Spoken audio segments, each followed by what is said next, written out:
আসসালামু আলাইকুম। কেমন আছেন সবাই? আলহামদুলিল্লাহ আমি অনেক ভালো আছি। আজকে আমি সয়া বড়ি দিয়ে এঁচোড় রান্না করব।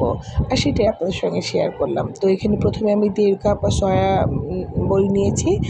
নিয়ে আমি এটা প্রায় ৫-৭ মিনিটের মতো আম একটু সিদ্ধ করে নিয়েছি।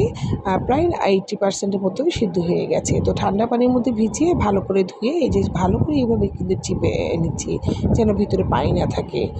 আর এদিকে কাঁঠাল আমি হেল্পিং হ্যান্ডকে বলেছিলাম বাছতে। তো সে বেছে দিয়ে গেছে, হলুদ দিয়ে বেছে দিয়ে গেছে। কিন্তু আমার পছন্দ হয়নি। ভিতরে অনেক এই যে হাবিজাবি এগুলো ছিল, আর এগুলো ডাইজেস্ট হয় না।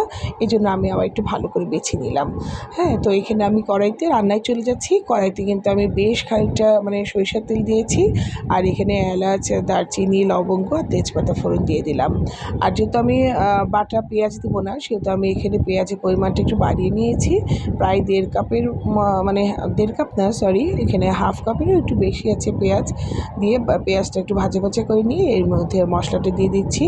১ টেবিল চামচ আদা বাটা, ১ চা চামচ রসুন বাটা আর ১ চা চামচ জিরে বাটা। এগুলো দিয়ে আমি কিন্তু খুব ভালো করে একটু ভাজা ভাজা করে নিয়েছি, হ্যাঁ?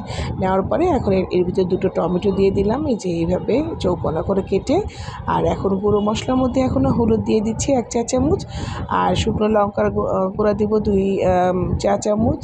আর ধনিয়া গুঁড়া দিয়ে দিলাম ১ চা চামচ। আর পরিমাণ মতো লবণ দিয়ে আবার একটু ভালো করে কষিয়ে নিচ্ছি।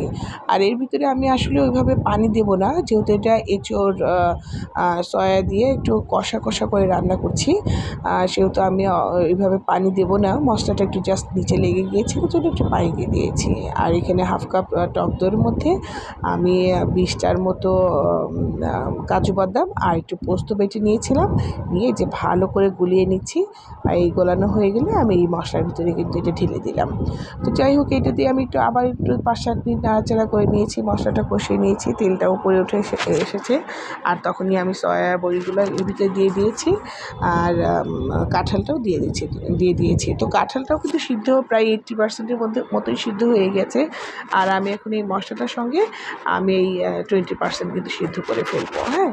তো এখানে বারবার কষিয়ে কষিয়ে কিন্তু আমি এই যে ঢাকনাটা উঠিয়ে দিয়ে কষিয়ে নিচ্ছি, আর যেন নিচে লেগে না যায়।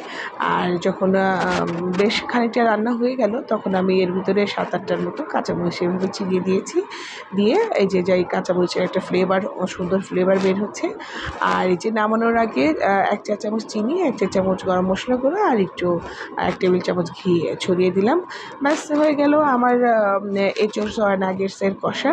তো আমার এই রান্নাটা যদি আপনাদের ভালো লেগে থাকে, অবশ্যই লাইক, কমেন্ট, শেয়ার করবেন।